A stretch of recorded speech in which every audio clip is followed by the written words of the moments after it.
It was a huge primary night in New York last night, but perhaps no race made a bigger splash than New York's 13th congressional district. It's an area that covers Upper Manhattan and parts of the Bronx, where an outsider mounted a challenge against an established member of New York's Democratic establishment and won. For the past decade, New York 13 has been represented by Adriano Espaillat, a man who's heralded as a trailblazer within his community. Before running for office, he broke ground when he challenged black political influence in Harlem and the South Bronx. In 2012 and 2014, he challenged the Democratic incumbent in his district, Charles Rangel, who had been in Congress since 1971. Espaillat lost both times, but finally won in 2016, beating out Rangel's chosen successor after Rangel retired. Espaillat's win was historic. He was the first Dominican-American and the first formerly undocumented immigrant elected to Congress. He was reelected 4 times, currently serving as the chair of the Congressional Hispanic Caucus, and he's considered the dean of New York Latino politics. But more recently, Espaillat has been criticized for his support for continued U.S. aid to Israel amid its war in Gaza, and for the support that he's received from AIPAC and affiliated groups. Last night, Espaillat and fellow New York Congressman Dan Goldman became only the 3rd and 4th Democratic incumbents to lose in the primary this year. Now, the 2 others were Texas Democrats who were gerrymandered out of their districts. The candidate who unseated Espaillat is Darya-Liza Avila Chevalier. She's a 32-year-old Democratic socialist who was recruited to run by Justice Democrats, a group committed to finding progressive challengers to unseat Democrats. Avila Chevalier was one of only 3 congressional candidates endorsed by New York City Mayor Zohran Mamdani in this year's elections. And she was his biggest gamble. She didn't have the name recognition or profile of either of the mayor's other hand-picked candidates, the former city comptroller Brad Lander and the New York State Assembly member Claire Valdez. On top of that, Avila Chevalier's internet history threatened to bring down her campaign at various points. Old social media posts from a since-deleted account came back to light, including ones in which she advocated for abolishing the police. Some posts sharply criticized Democratic leaders. She once called Joe Biden, quote, a war criminal. And in a 2021 post, she wrote, quote, F. Kamala Harris. During a debate last week, she apologized to Harris after Espaillat pushed her to do so, and she said that she ultimately voted for Harris in 2024. Journalists also uncovered that she attended a controversial rally in Times Square on October 8, 2023, one day after Hamas attacked Israel. The rally was described as a gathering to show solidarity with the Palestinian people. Others criticized it for condoning the violence that Hamas had just committed, pointing to chants like, quote, resistance is justified when people are occupied. New York's Governor Kathy Hochul called it, quote, morally repugnant. Zohran Mamdani, who was then an assembly member, stayed away. Brad Lander, who is Jewish, condemned the rally and canceled his membership with the Democratic Socialists of America after the group posted about it. Avila Chevalier has defended her decision to attend that rally. New York's 13th district is solidly Democratic, so barring any other political shockwaves between now and November, she will be heading to Congress. Darya-Liza Avila Chevalier has shown that she can win. Her victory in particular is emblematic of changing tides in the Democratic Party. So now the question is, what will the next chapter of her story and the Democrats' story look like? Joining me now is Darya-Liza Avila Chevalier, Democratic nominee for Congress in New York's 13th District. Congratulations and welcome. Thank you so much. Thanks for having me. I'm hoping, because you will be a member of Congress, that we will have many opportunities to have a conversation, which means the first conversation is going to be a little tough to get through because you've now moved from a hot part of the primary where things are really hot into you're going to be the next member of Congress. And everybody's now looking at you and saying, what is that going to look like? Last night, we were on air when you delivered your speech in which you said, quote, the corporate landlords and lobbies who powered our opponent's campaign knew that he didn't represent us in this district. He didn't fight for us. He represented them and he fought for them, end quote. First of all, have you spoken to Adriano Espaillat? Yes, we spoke last night. Okay. How'd that go? Because there's a rift in your district at the moment, which often happens after a primary. I think it was a brief but, positive conversation where he congratulated me and offered support in this transition. And I think New Yorkers deserve that kind of transition, one where we're working together to deliver for them. You have to do and say things in primaries. and then now you are the actual Democratic Party representative. That's not always the same as being a member of the Democratic Socialists of America. How do you square that? You know, I think I'm very proud of the campaign that I've run, one where I am presenting the vision that I have for New Yorkers here in this district. And that has always been the vision that I have for them, right? I've been very frank and honest about what that is. And even when folks disagree with my vision, I am very proud to say I will always be honest about my position on things. And even if we don't agree, I will still fight for every single person in my district, because that is what they deserve. They deserve somebody who's going to fight to make sure that they have all of the resources that they need to lead a dignified life as New Yorkers. I think you probably, and at some point we'll be done with this conversation, but you probably want this conversation to go away. But there are the social media posts. You have had derogatory posts about Joe Biden and about Kamala Harris. You did apologize for the Kamala Harris one. I guess the Joe Biden one, you did say you called him a rapist. Is that the kind of thing that just because you're sort of a digital native and that you do on the internet, or did you believe that, and do you believe that? You know, I think there was a lot of misunderstandings around where my posts, why they were deleted. I deleted my account many years back because I was focused on returning to organizing and my studies. I was working on a PhD program.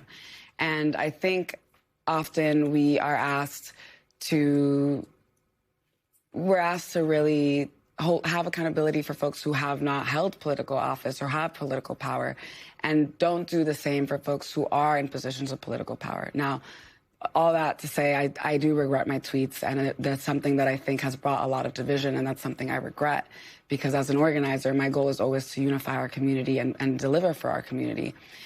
And I think there is this question of why is it that when folks who do not have power, political power in this instance, are being held accountable for things, we don't also hold accountable folks who do have political power, where the decisions they are making in office every single day have an enormous impact on millions of people in our country, right? And I think for folks who feel disempowered, it's important to make sure that we're getting to the heart of where that sense of disempowerment is coming You actually from. said that with respect to your tweet about Kamala Harris. You said that it came from a place of you feeling disempowered. Mm-hmm.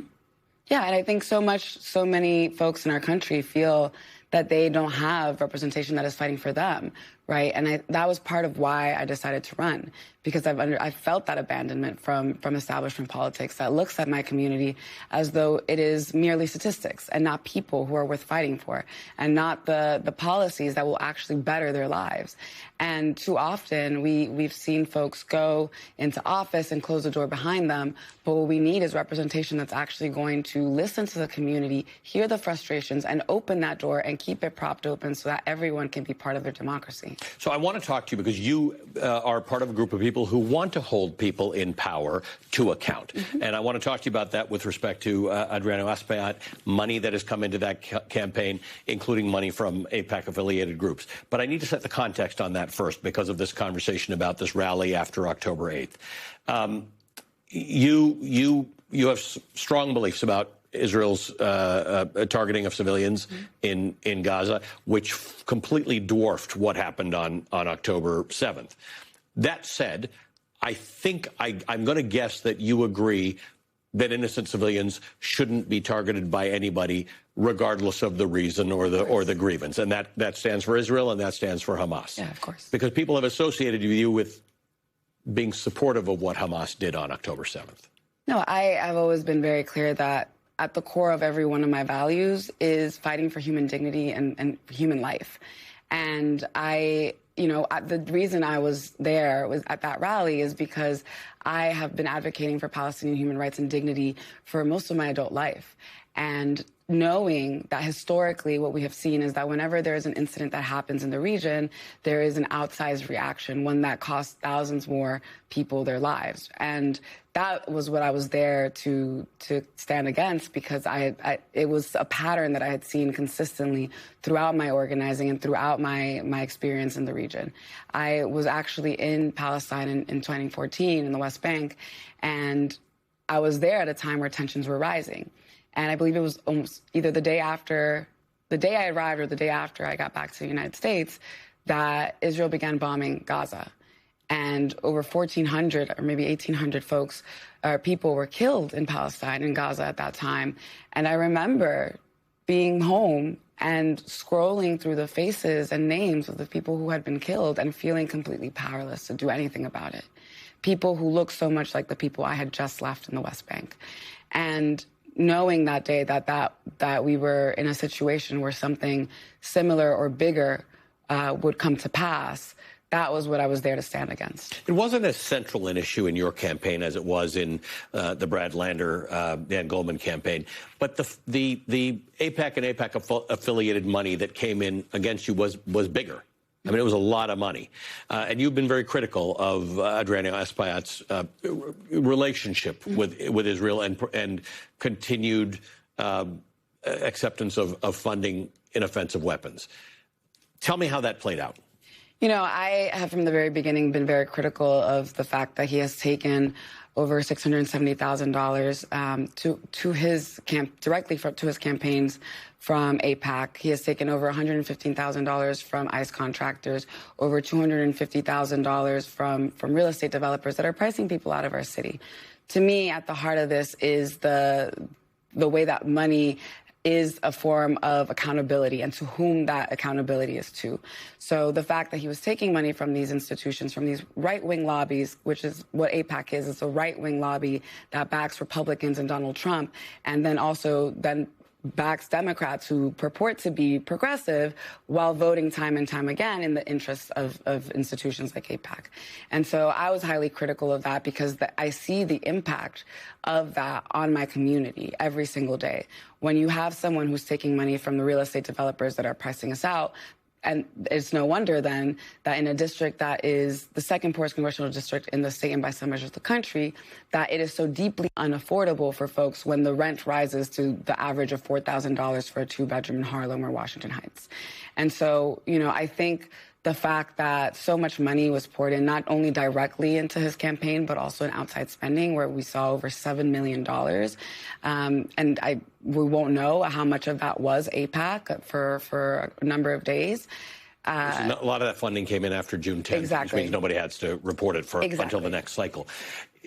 Donald Trump talked about communists being elected last night. There were 3 of you in the congressional races, and there were 5 people who Zohran Mamdani supported in state races. All 8 of you won.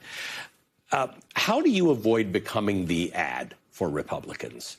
You know, we've watched Zohran Mamdani, and he's managed it very well. We've watched Alexandria Ocasio-Cortez, who has managed it very well. She's become a sort of a very policy-centered person. I don't think she's changed any of her views. How do you navigate this road? Because now you are a member of the Democratic delegation. You will be a member of the Democratic delegation, and you're going to appear in all sorts of people's ads, all sorts of Republicans' ads to say, this is what you're going to get if you vote for the Democrats, a communist. You know, I think that framing is one that I've been very proud to be able to say I don't respond to, one in which I have been very intentional to say I won't be reactive. We are presenting a vision of what we're fighting for, and I think for far too long we have had politics that is reactive to what Republicans are doing.